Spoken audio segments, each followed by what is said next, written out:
नमस्कार। India debate में आप सबका स्वागत है। मैं हूं आशुतोष पाठक। मित्रों, नरेंद्र मोदी 15 अगस्त को लाल किले की प्राचीर से जो उन्होंने घोषणा की है,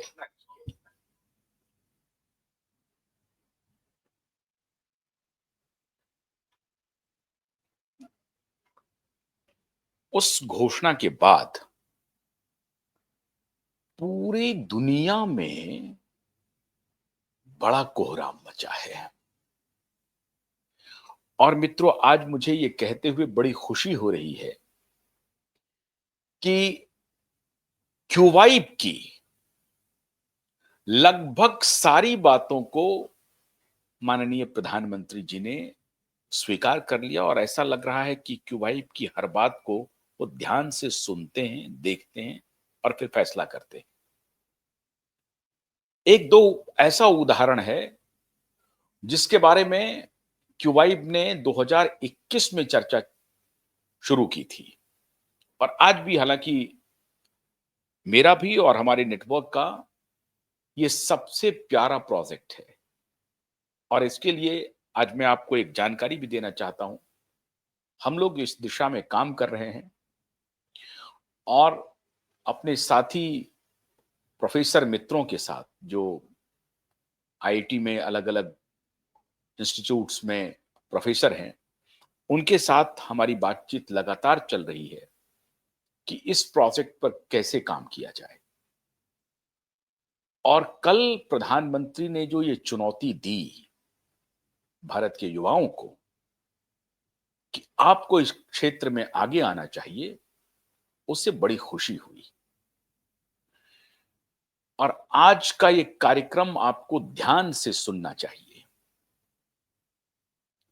मैंने क्यों कहा है और क्यों ऐसा प्रतीत हो रहा है कि नरेंद्र मोदी अब मैदान में पूरी तरह से उतर चुके हैं।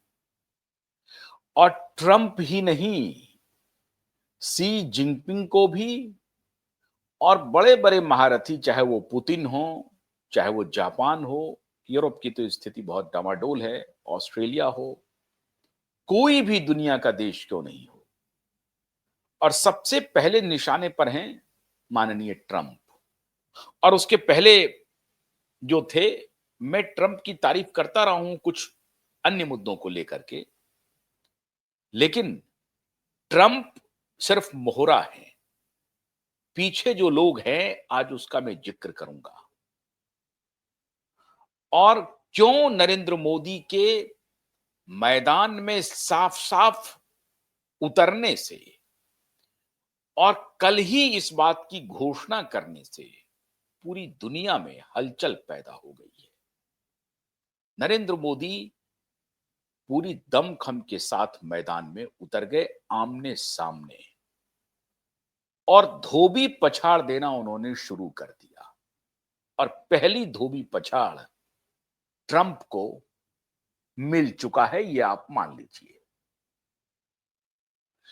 इसके पहले कि अन्य बातों का जिक्र करूं, एक जिक्र करना बहुत जरूरी है कि अलास्का में जो कल मुलाकात हुई है ट्रंप और पुतिन की, जब ट्रंप का फ्लाइट पहले लैंड करता है और ट्रंप की अगवानी में, पुतिन की अगवानी में ट्रंप वहां मौजूद रहते हैं, और जब वो रेड कारपेट पे चल रहे होते हैं, तो यकायक एयरपोर्ट पे जहां पर दोनों का प्लेन लैंड करता है, यकायक आसमान में फाइटर जेट बड़ी नजदीक से गुजरता है और पुतिन वहां खड़े हो जाते हैं और पुतिन आसमान की तरफ देखते हैं, रुक जाते हैं। तो ट्रंप हाथ बढ़ा करके पुतिन को कहते हैं कि सब कुछ नॉर्मल है, चिंता करने की जरूरत नहीं है, आप चलिए हमारे साथ। और इस तरह से फिर दोनों आगे बढ़ते हैं। आज ट्रंप और पुतिन की मुलाकात हमारा विषय नहीं है और अब होने की आवश्यकता भी नहीं है। ट्रंप और पुतिन क्या फैसला करते हैं, देश किस दिशा में जाएगा नहीं जाएगा, उस पर बाद में बात करेंगे, या कर लिया उन्होंने। पहली बातचीत नरेंद्र मोदी जी की। नरेंद्र मोदी ने क्या कर दिया कल, पूरी दुनिया को चौंका दिया। और जिसकी प्रतीक्षा क्यूबाइब नेटवर्क पिछले 5-10 वर्षों से कर रहा है और लगातार इस दिशा में काम भी कर रहा है। ऐसा लगता है कि क्यूबाइड की बात प्रधानमंत्री मोदी ने सुन ली। प्रधानमंत्री ने कल एक चुनौती दी भारत के युवाओं को कि आप अपना सोशल मीडिया प्लेटफॉर्म लाइए, और इसकी चर्चा मैं बहुत पहले से कर रहा हूं। भारत अपना सोशल मीडिया प्लेटफॉर्म क्यों नहीं खड़ा कर रहा है? जब इतने तकनीकी रूप से हमारे युवा मजबूत हैं, समृद्ध हैं, सक्षम हैं, उनके लिए काम कर रहे हैं, तो फिर अपना काम क्यों नहीं शुरू कर सकते हैं? अपना क्यों नहीं हो सकता है? और तकनीक में हमने जो डंका एक प्रकार से गाड़ा है, अब उसका लोहा पूरी दुनिया मान रही है। मित्रों, सबसे बड़ी विचलन का जो कारण है अमेरिका का, वो ट्रंप का जो बयान है, ये नहीं है। अमेरिका बहुत ही विपरीत परिस्थिति में फंस गया है। अमेरिका ही नहीं, पूरी दुनिया। और भारत अपने डिविडेंड में है। भारत के पास समझिए वो ईश्वर का बोनांजा है। एग्जाम्पल नंबर 1, भारत का जो मीडियन एज है वो 28 ईयर्स है। अमेरिका का मीडियन एज 39 ईयर्स है। रूस का भी एजिंग प्रॉब्लम हो रहा है, जापान में तो एजिंग है, यूरोप भी एजिंग प्रॉब्लम से गुजर रहा है और चाइना भी गुजर रहा है। तो भारत के पास एक बहुत जबरदस्त बोनांजा, ईश्वरीय बोनांजा है कि हमारी पूरी आबादी लगभग लगभग युवा है और मीडियन एज 28 ईयर्स का है, 28 साल का है। और ये जो आबादी है, ये स्किलफुल भी है, विजनरी भी हो रही है, ज्ञान भी है, स्किल भी है और इच्छा शक्ति भी है। तो ये कुछ भी कर सकती है। इससे पूरी दुनिया डर गई है और खास तौर से अमेरिकन डरे हुए हैं। हमारा जो सॉफ्ट पावर है, वो टेक्नोलॉजिकल जो इनोवेशन है, रिसर्च, इनोवेशन और फिर मैन्युफैक्चरिंग, इस सब में हम आगे बढ़ रहे हैं। हॉलीवुड की मूवी के कम बजट में हमने मंगलयान बना लिया 489 करोड़ में। अब ये डर सताने लगा है। अभी पिछले कुछ वर्षों से रिवर्स माइग्रेशन शुरू हो गया। बहुत सारे साइंटिस्ट भारत की तरफ लौट रहे हैं। और जब पूर्व में जो साइंस एंड टेक्नोलॉजी मिनिस्टर थे, मैंने जब उनसे बात की थी तो उन्होंने कहा था कि लगभग 200 साइंटिस्ट भारत का रुख कर चुके हैं, वापस आ चुके हैं अमेरिका से। और बड़ी बड़ी जगहों पर वो साइंटिस्ट थे, नासा जैसे जगहों पे वो काम कर रहे थे, वो भारत लौट चुके हैं।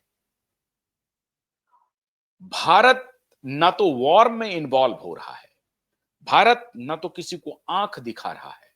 भारत बहुत साइलेंटली विकास के रास्ते पर अग्रसर है। हमारे इंजीनियर्स बहुत शानदार काम कर रहे हैं। दुर्भाग्य की बात यह थी कि अब तक हमारे कुछ सो कॉल्ड व्यवसायियों ने, जिसको मैं बार बार कहता था, ये जो विप्रो है या जो इन्फोसिस है, ये जो टीसीएस है, ये भारत की सेवा नहीं कर रहे हैं, बल्कि ये अमेरिकन की सेवा कर रहे हैं। आउटसोर्सिंग कंपनी बन के रह गए हैं। इन्होंने हमारे इंजीनियर्स को ऑपरेटर बना दिया है। अब मोदी ने वही प्रहार कर दिया। मोदी ने कह दिया कि नहीं, हम अगर इंजीनियर हैं तो सिंपल ऑपरेटर की तरह काम नहीं करेंगे। हम उसके लिए कंड्यूसिव वातावरण का निर्माण करेंगे। हम अपने यहां रिसर्च इनोवेशन को आगे बढ़ाएंगे और उसके आधार पर मैन्युफैक्चरिंग करेंगे। एग्जाम्पल देखिए, 6 सेमीकंडक्टर यूनिट की हरी झंडी उन्होंने दे दी। अब ये सेमीकंडक्टर का क्या प्रयोग होता है आपको मालूम है। अब चिप हम बाहर से इंपोर्ट नहीं करेंगे, हम सारे चिप का निर्माण भारत में करेंगे। अमेरिका को डर है Tesla, Apple, Google, Amazon, Adobe, ये सारी आईबीएम, ये सारी कंपनियां भारत के बहुत बड़े टैलेंट पर टिका हुआ है। और वो जो सिलिकॉन वैली अमेरिका का है, वो एक दिन में खाली हो सकता है अगर भारतीयों ने ये फैसला ले लिया कि हमें अपने वतन लौटना है। थोड़ा कम ही इनकम होगा, लेकिन हम अपने वतन में लौट करके वहां मैन्युफैक्चरिंग का काम करेंगे, वहां रिसर्च का काम करेंगे, वहां इनोवेशन का काम करेंगे। मोदी ने कमर कस ली और कल लाल किले के प्राचीर से कह दिया कि आपको हम कंड्यूसिव एनवायरनमेंट देंगे, आप वापस आइए। कंड्यूसिव एनवायरनमेंट का क्या मतलब हुआ? आपको इंफ्रास्ट्रक्चरल प्रबंधन करके हम देंगे। अच्छी सड़कें, अच्छी बिजली, अच्छे स्कूल, अच्छे कॉलेज, ये सब हम आपको मुहैया कराएंगे। आप एक प्रकार से वापस आइए। ये नहीं कहा कि सिलिकॉन वैली को छोड़ करके चले आइए, लेकिन उन्होंने साफ भारतीय नौजवानों को चुनौती दे दिया कि आप आगे आइए। ये आपके लिए बहुत ही बड़े अवसर का युग है। इसे पहचानिए। आप अपनी युवा शक्ति और अपने इंटेलेक्ट दोनों का प्रयोग कर सकते हैं और उस दोनों के सहारे दुनिया पर राज कर सकते हैं। इतना शानदार डिप्लोमेसी भारत की, बहुत जबरदस्त। ऐसा धोबी पछाड़ जो किसी नेता ने सोचा नहीं होगा। ट्रंप को अपेक्षा थी कि मोदी बहुत हमारे झांसे में आ जाएंगे, कुछ बयानबाजी कर देंगे, कुछ ये बोल देंगे कि हम किसी के सामने झुकने वाले नहीं है, डरने वाले नहीं है। मोदी ने कहा वही बात, भाषा अलग चुना, शब्दावली अलग चुनी। और मोदी बहुत फर्म है, मोदी बहुत डिटरमिन्ड है कि अब हम दुनिया की भाषा सुनने के लिए तैयार नहीं है। अब जिन कंपनियों का मैंने जिक्र किया, वो सारी कंपनी भारतीय टैलेंट पर डिपेंडेंट है।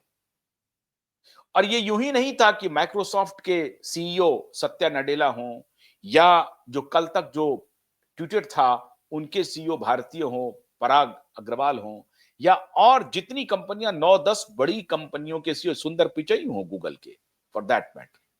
तो अब ये सारे लोग, उनके ऊपर ये जिम्मेदारी आ गई है। बहुतों को तो ग्रीन कार्ड मिला हुआ है, लेकिन भारत 140 करोड़ की आबादी वाला देश है।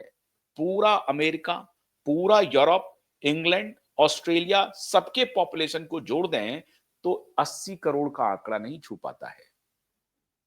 अब आप सोचिए, अगर 140 करोड़ की आबादी वाले देश ने आंख दिखाना शुरू कर दिया, और वो भी लड़ाई करके नहीं, वॉर करके नहीं, हथियार से नहीं, अपने दिमाग से, अपने कौशल से, अपनी बुद्धि से, तब क्या होगा?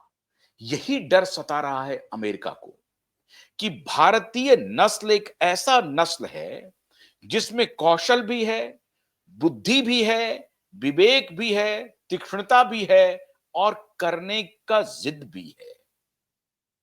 ये एक ऐसा नस्ल है जो वॉर में इन्वॉल्व नहीं होना चाहता, और इसलिए इस्लामिक कंट्रीज को हवा दिया जा रहा है। इसीलिए पाकिस्तान को और बांग्लादेश को हवा दिया जा रहा है कि इस एरिया को डीस्टेबलाइज करो। ये ट्रंप की कहानी नहीं है मित्रों, ये उसी डीप स्टेट की कहानी है जिसको ये मालूम है कि लेटर एंड सूनर भारत अपनी राह बनाएगा, और अलग राह बनाएगा। और इसमें मोदी एक रोड़े की तरह उनको खड़ा दिख रहा है कि मोदी अगर हटता है तो पॉलिटिकल इनस्टेबिलिटी होगी, और फिर पूरा देश पॉलिटिकल स्टेबिलिटी कैसे हो इसमें लगा रहेगा। इनोवेशन, सब कुछ हेवायर हो जाएगा, सब एक फज क्रिएट हो जाएगा, और फिर वो सेटल डाउन होने में दिक्कत होगी। तो पॉलिटिकल स्टेबिलिटी को कैसे डिस्ट्रॉय करो, इसकी प्लानिंग ट्रंप ने नहीं की है, इसकी प्लानिंग डीप स्टेट की है। अब के पहले तक उन्होंने अपनी प्लानिंग में कामयाबी पा ली जब मनमोहन सिंह को उन्होंने पूरी तरह से अपने कब्जे में किया। हेल्थ केयर पे कब्जा किया, टेक्नोलॉजी पे कब्जा किया, फाइनेंस पे कब्जा किया, एजुकेशन पे कब्जा किया। इन सभी सेक्टर्स में उनके द्वारा छोड़े गए जितनी पॉलिसीज थी, उसको प्रायर सरकार ने हूबहू अडॉप्ट किया। हेल्थ केयर में आपको मालूम है कि public health foundation of India बन गया, मनमोहन सिंह के जमाने में बनी। पूरा जो इकोनॉमिक पॉलिसी थी, सब कुछ ये उनके कहने पर हो रहा था। और आपको हमें लग रहा था कि हम गरीबी से बाहर आ रहे हैं, हम उनके विशियस सर्किल में फंसते जा रहे हैं, हमारी डिपेंडेंसी उनके ऊपर बढ़ती जा रही है। मोदी से लेकिन इन्हें डर लगने लगा। इनको लगा कि मोदी आत्मनिर्भर भारत, स्वावलंबी भारत का मॉडल पेश करने के लिए लालायित है और मोदी भारतीयों में आत्मनिर्भरता की भूख जगा रहा है। और उसका सबसे बड़ा उदाहरण हुआ है ऑपरेशन सिंदूर। ऑपरेशन सिंदूर में जो भारत ने अपने इंडिजिनस डिफेंस सिस्टम, अभी ठीक है रसिया के साथ उन्होंने किया, लेकिन ब्रह्मोस से लेकर के बहुत सारे जो मिसाइल्स थे जो इंडिजिनस तैयार किए गए थे, उसका जो परीक्षण हुआ, उसकी जो शक्ति दुनिया ने देखी, तो अमेरिका खास तौर से डर गया कि आने वाले दिनों में ये मुमकिन है कि ये हमसे फ्रांस से राफेल ना खरीदें, आपसे MiF-35 ना खरीदें, रशिया से भी नहीं खरीदें, चाइना से तो खरीदने का सवाल ही नहीं है।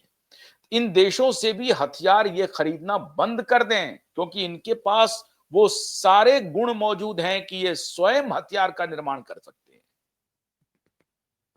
तो अगर भारत ने शक्ति सामर्थ्य भी प्राप्त कर लिया, तो कौशल और बुद्धि तो बड़ा तीक्ष्ण है, ये गजब ढा देगा। स्पेस स्पेस एरेना में हमने गजब ढाया जब 489 करोड़ में मंगलयान तैयार कर दिया। अब एक भारतीय अभी अभी, हालांकि वो अमेरिकन मिशन में ही शामिल था, लेकिन अभी अभी स्पेस सेंटर से लौट करके आया है, शुभांशु शुक्ला। अब ये जो शुभांशु शुक्ला लौट करके आए हैं, वो भी उन्हें विचलित कर रहा है। तो स्पेस एरिया में भी अपनी दखल बढ़ा रहा है, डिफेंस को मजबूत कर रहा है, अपना मैन्युफैक्चरिंग डिफेंस सिस्टम तैयार कर रहा है। एजुकेशन में ये किसी से कम नहीं है।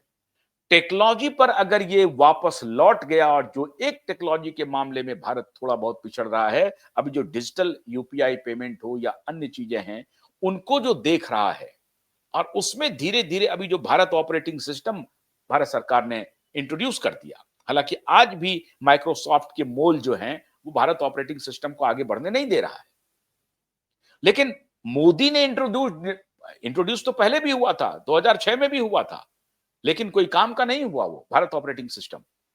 लेकिन मोदी ने उसको एक्सपेडाइट किया है, और भारत अब अपना, और जिसका जिक्र क्यूबाइड नेटवर्क लगातार करता रहा कोविड के दौर से, कि भारत को अपनी टेक्नोलॉजी पर भरोसा करना चाहिए, अपने टैलेंट पर भरोसा करना चाहिए और अपना नेटवर्क तैयार करना चाहिए। और इसीलिए नरेंद्र मोदी ने कल कहा कि क्या यह पॉसिबल है कि भारत का अपना सोशल मीडिया नेटवर्क हो। मैंने 2021 में जिक्र किया था कि जब मुकेश अंबानी के पुत्र पढ़ करके आए थे ये कहानी, और वो सोच रहे थे, लेकिन फेसबुक के साथ उन्होंने करार कर लिया, बात बंद हो गई। अपना सोशल मीडिया नेटवर्क बढ़ने की जो बात थी वो बंद हो गई।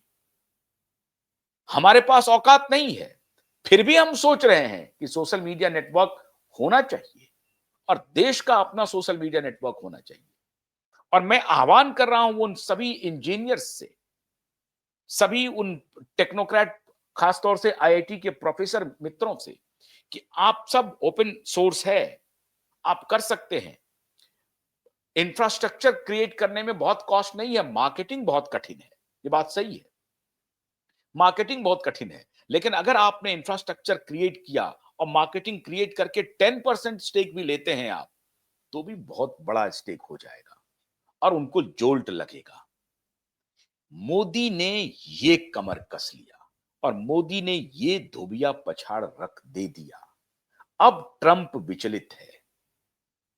ट्रंप और पूरी दुनिया, फॉर दैट मैटर, मैं आपको बता रहा हूं, इंग्लैंड भी भारत के इस प्रगति से खुश नहीं होगा, जर्मनी भी खुश नहीं होगा, जापान भी खुश नहीं होगा, फ्रांस भी नहीं होगा। लेकिन भारत युद्ध की नीति पर चलने वाला नहीं है। भारत अपनी नीति खुद तैयार कर रहा है और इसके लिए मोदी जैसी लीडरशिप का होना बहुत जरूरी है। अभी डीस्टेबलाइज अगर किया गया मोदी को, तो भारत के ग्रोथ को रोक दिया जाएगा। मतलब यह हुआ कि भारतीय जनता पार्टी की अगर सरकार है, तो उसे चलते रहने देना चाहिए। और इसलिए मोदी ने अब सीधा सीधा रिंग में उतरने का फैसला किया कि नहीं, हम भारत, और बार-बार कह भी रहे हैं मोदी कि हम 200 से 2047 तक भारत को विकसित राष्ट्र बनाएंगे। विकसित राष्ट्र तो बनेगा ही भारत। भारत विश्व गुरु भी बनेगा। लेकिन भारत की जो अपनी चुनौतियां हैं, अंदरूनी चुनौतियां हैं, उसको ठीक करना पड़ेगा। और उस चुनौती में सबसे बड़ा प्रॉब्लम ये जो कम्युनल खेल है ना, ये है। ये एक पूरा वर्ग जिसको मालूम नहीं है ये बात, जियोपॉलिटिक्स को जो ध्यान से समझते नहीं है, वो पूरा एक वर्ग मोदी को हटाने पर लगा। वो रिलीजियस फंडामेंटलिस्ट जो एक गैंग है, जिसको कि डीप स्टेट प्रमोट करता है अलग अलग स्वरूप में, वो रिलीजियस फंडामेंटलिस्ट मोदी को डिस्ट्रॉय करने के लिए, मोदी को रास्ते से हटाने के लिए, वो सारा षड्यंत्र में शामिल हो गया। पूरी आबादी नहीं, पूरी आबादी मोदी का लाभ ले रही है। मोदी के विकास की जितनी नीतियां हैं, सबको लाभ मिल रहा है उससे। लेकिन वो जो डिस्टेबलाइज करने की रणनीति ऊपर से बनी हुई है, उसमें वो रिलीजियस फंडामेंटलिज्म को आगे बढ़ाने का वो उनका खेल जो है, उनको यहां से खाद पानी भी मिल रहा है। उनको चौकन्ना रहने की जरूरत है। वो जरा ध्यान दें, वो जरा सोचें कि मोदी को डिस्टेबलाइज करने से अभी वर्तमान में हमारा भारत बहुत पीछे चला जाएगा। और ये लड़ाई मोदी की नहीं है, ये लड़ाई देश की है। और अगर मोदी अगर ये कह रहे हैं कि नहीं, हमें अपना सब कुछ तैयार करना पड़ेगा, हमें डिफेंस सिस्टम बनाना पड़ेगा, हमें अपना हेल्थ केयर बनाना पड़ेगा, हम आयुर्वेद की तरफ लौट सकते हैं, हम अपने नेचुरोपैथ की तरफ लौट लौट सकते हैं, वहां रिसर्च एंड इनोवेशन कर सकते हैं। तो ये अगर मोदी ने कह दिया है, तो समझिए मोदी ने धोबी पछाड़ दे दिया है ट्रंप को। भले ही पुतिन और ट्रंप क्या बात करते हैं, वो देखा जाएगा। एनर्जी की तरफ भी मोदी को काम करना पड़ेगा। तो हर तरफ से वो कोशिश कर रहे हैं कि एनर्जी पर जो डिपेंडेंसी अभी दूसरे पर है, पेट्रोलियम पदार्थ पर खास तौर से, उसको लेकर के भारत में क्या किया जा सकता है? क्या इलेक्ट्रिक क्रांति हो सकती है? नहीं हो सकती है? उसके क्या चैलेंजेज है? इस पर भी मोदी काम कर रहे हैं।